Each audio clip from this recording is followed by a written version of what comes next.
going on, everybody? Got another knife overview thoughts for you, and this is the new Lansky Responder X9. Lansky recently announced at SHOT Show last year, and they might have announced it earlier than that, but they were doing a collab with Mikkel Willumsen out of Copenhagen, Denmark. I'm sure you guys all know who he is from Urban Tactical, his knife company. So this is the first production of one of his models. I'm not sure exactly which model this one is really based off of. You know, he does several different ones, and usually in different groups when he does his customs. The Blondie, the CWC, the Maddox. So I'm not exactly sure which one directly, but what Lansky is calling this is the Responder X9. And the X9 designates that this is the higher end version. They came out with 3 knives from him. They have a slip joint version, which I believe they're calling the World Legal. They have the smaller version of this with lower end or less high end materials, I guess you would call it, in a shorter blade length. This is the 4-inch blade. The regular Responder is a 3.5-inch blade out of 440C with nylon handles. And then this, the X9, is G10 handles, so black G10, OD green G10, G10 on the back. And then this is the Sandvik 12, I want to say, yeah, there we go, 12C27 steel, obviously another stainless steel. Now what's interesting is when I kind of looked over you know, the more mass-produced stainless steels, especially in the lower-priced knives, and I'm talking lower priced as in knives that are $100 or less, you'll usually see 440C, AUS 8, ACR 13 MOV, and then I guess this one too. And from everything I've read on this steel, it's very comparable to 440C or an AUS 8 or something at that level. But I guess what Lansky is saying and what I've seen is that this Sandvik 12C27 maybe is done a little bit better, especially than ways that some of the other 440Cs are processed. So this may be, or at least how they're pricing it too, a little bit better performing steel. Now, I haven't done any kind of tests with this, you know, as far as hard use. I probably actually will, because this is actually the least expensive knife I've ever owned or ever purchased that I haven't gotten for free or as a gift or something like that. And I have to say, there's a lot of positives about this knife. I'm going to go over some issues that I have had. And once again, Lansky actually has reached out to me already, because I posted some pics of this on Instagram, and some people asked me some different things about it. I sent some comments back, just very factual, just everything that's been going on. And Lansky, actually, their IG account, I guess, followed me or saw the notes or something like that and reached right out and just said, hey, we're happy to take care of anything, if anything issue-wise, or if it gets worse, let us know. So first off, the positives. This knife is extremely comfortable, probably one of the most comfortable knives in the hand. Just the way that these choils are cut out, and especially for my hand, I wear an extra large size glove. Everything on this G10 is done very nicely. I mean, I'm sure it's machine done, but the feel of it, it's kind of like a peel ply texture here, and a little bit smoother and smaller as far as the cutouts here. Everything is nicely chamfered around the edges. There's really no sharp spots at all. You know, you can run your hand, you don't get caught on anything. The Mikkel Willumsen Urban Tactical design cutout is nice. The other thing that's very nice is the pivot. So you have this nice kind of designer pivot and then a matching pin down here, which is what Mikkel does on a lot of his customs. He has whatever the pivot type is here, match this end. On the back, you have a reversible pocket clip, so you can have tip down or tip up. It came tip down, and so I actually did change it to tip up. You do have to screw this screw in really tight to get the retention right on this, or else it will wobble a little bit. But you can see now it's perfect, and it does go into the pocket very nicely. I like that it's just a small little edge there, nothing really popping up. So when you have this in the hand, you don't even feel the pocket clip. And like I said, this choil here, and then how these two fingers, and then even how this piece is ramped, your thumb just drops in very nicely. So extremely comfortable knife. I'm sure if you were using this for a long time, your hand would probably get a lot less weary than on a number of other knives out there, especially in this size class with a 4-inch blade. The weight on this is 8.6 ounces, and I believe the weight on the smaller version is 6 ounces. So yes, it is a little bit of a hefty knife, but not ridiculous hefty for how big it is. I think you're looking at overall 9 inches in overall length.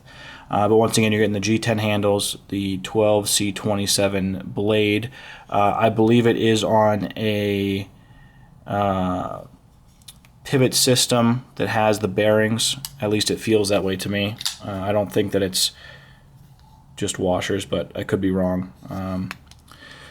And I'll give you a little bit of a macro view of it too. Also, you can open it with the cutout, and you can see it's a two-tone finish, which I always love on knives. You have the stone wash on the bevel and the satin on the flats.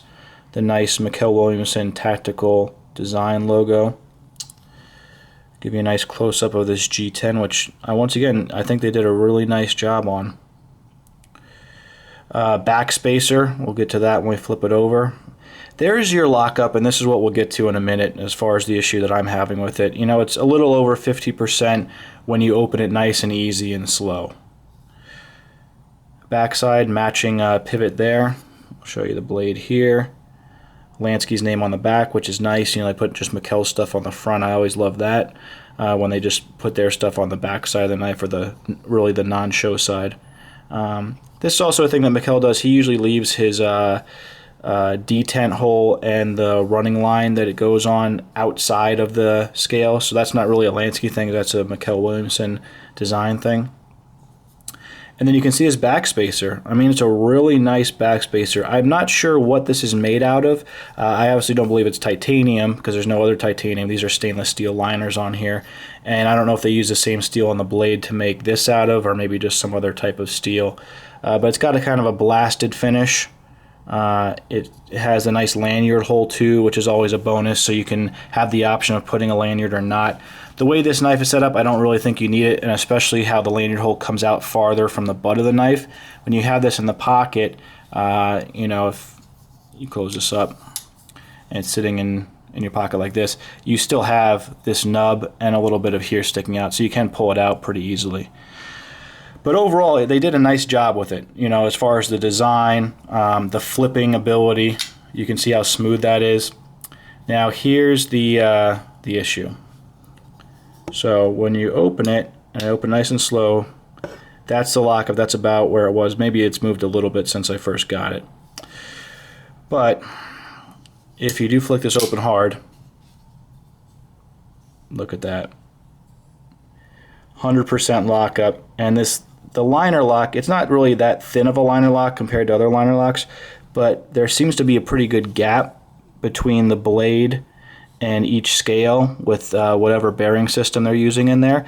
So it's almost like this is going up in and crevicing and kind of prying where the blade is, and I'm not sure how that will affect it. Now there isn't any blade play. I'll show you one in the regular lockup version. So when it's like that, you know, it's very solid. There's no side to side, there's no back to back. Now when I rock it out that way and it's fully, same thing. There's no blade play. No, it's perfectly solid.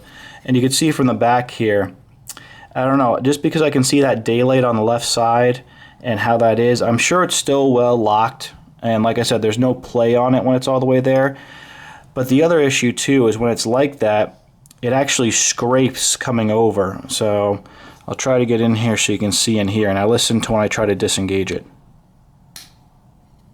You hear that? Now when I disengage it when it's regularly locked, nothing, nice and easy. Like I said, there's no play when it's like that. It seems to be pretty solid there. But you flick it out hard, it goes 100%, and you got this to deal with. Now I feel like when I'm doing that is that I'm roughing up the tang, and I don't want to get more. I don't want to get rid of either this radius that they have, which really isn't that drastic of a radius on the blade engagement there, or I don't want to wear out the top of this steel lock piece when I do that either. So when I flip this open and it goes to 100%, I gotta hear this scrape.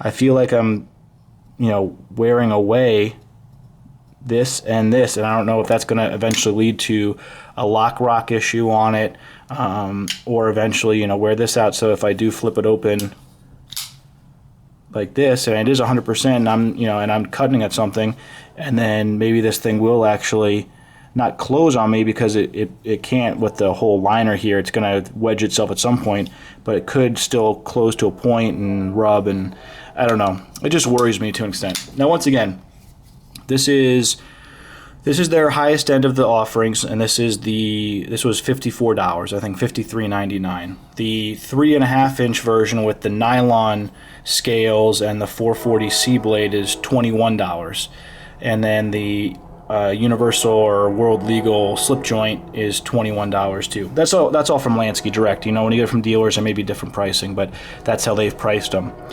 Now, discussing that, is getting G10 over nylon and getting 12C27 over 440C steel worth more than double the price on the knife? I don't know. Once again, this is a production knife. This isn't a mid-tech or a custom, so you usually should be able to buy in decent bulk amounts, and you're having production companies do it, so you're having commercial-made grinders already doing it that's probably doing other steels at that point. I'm not exactly sure how they do it all, and I'm not sure exactly how big a company Lansky is compared to other companies, especially since they only offer a few knives. They're mainly a sharpener company, and this is kind of like their first foray into maybe a little bit nicer production piece. But really, if the lock issue wasn't there, the only other issue is that it came not that centered. You can see it is off center. It's not rubbing at all. Yeah, there's no rub. The detent on this is very nice.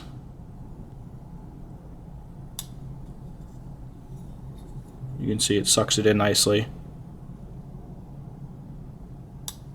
And then the only finishing quality issues are there's still that heat treat scale right here that makes it kind of look dirty on the choil. And on the inside here, this top piece is kind of finished decently. It matches up there. And then on the inside looks pretty good. Not really a ton of water jet marks or anything that really stands out a lot. But yeah, the only other thing is I would just have these heat treat scales, like just some kind of thing go across here, make it look a little less dirty. Because you look at the top here, and you can see that's all just heat treat scale that's left on there. And compared to the rest of the blade, with this nice satin finish and nice stone wash, that's the only thing there. And that's not a big deal at all, especially for a knife at this price point. You can get knives in the $100 and $200 range that still sometimes have a heat treat scale showing somewhere on there that they haven't cleaned up. And that's just something that comes with production knives versus maybe more custom or mid-tech things. I know we're at 13 minutes. I'm going to try and wrap this up pretty quick. So just to give you a look at this compared to my full Mikkel Custom, which is my CWC, and compared to my Brous Blades Reloader. So here you have G10. You have titanium liners, you have D2 steel with a compound grind, you have a proprietary bearing system. This thing is ridiculously smooth.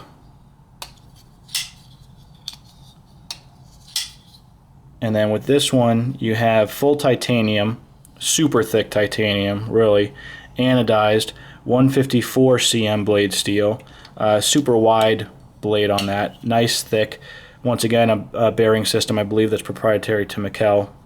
And you have a frame lock, and once again, you can see how the pivot matches the end piece here. And a huge difference in price range. You're in the $55 range. Here you're jumping up to the $300 range, and then here you're jumping up into the $1,000 range.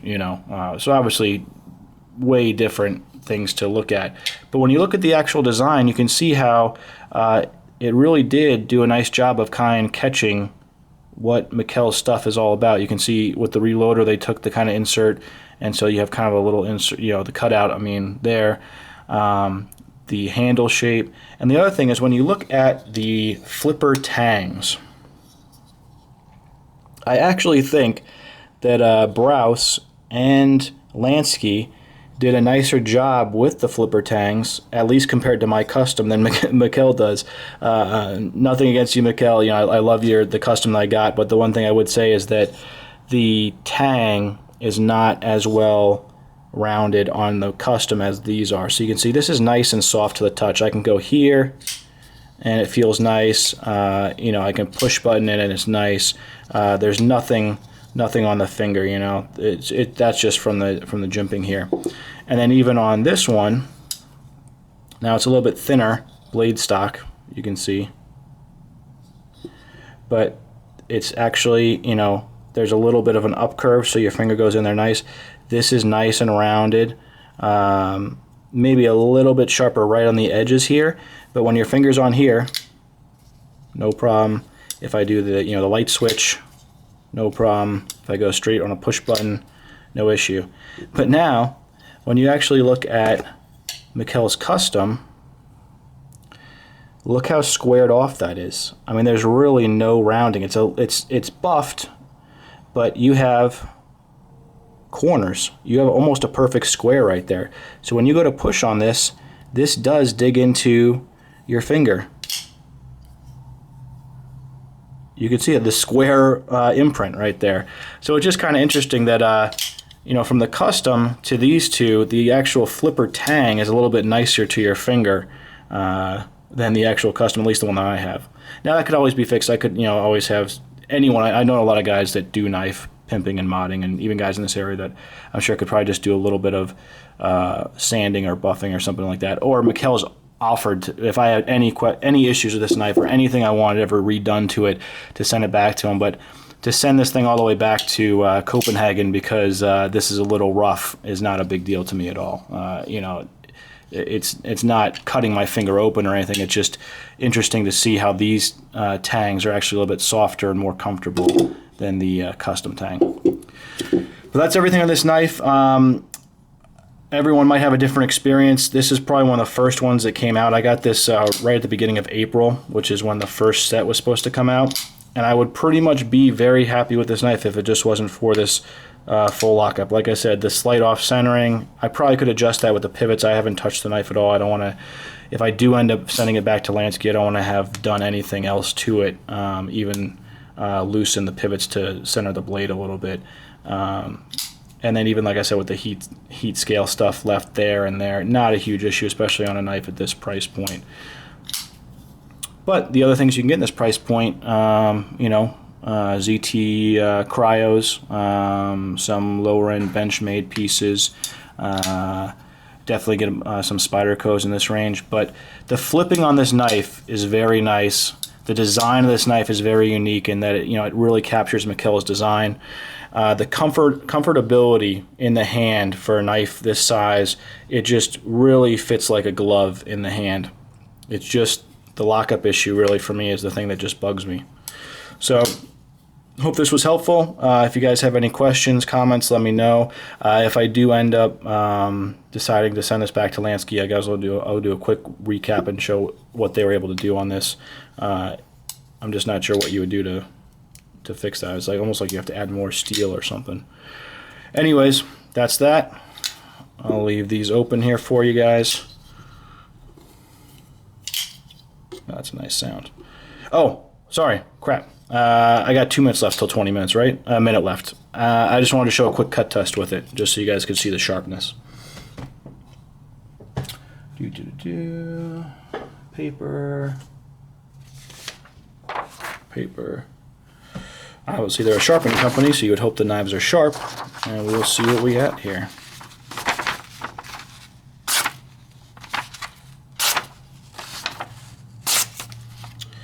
That's pretty nice. Nice, clean cuts, and then even, let's just say, a stabbing motion.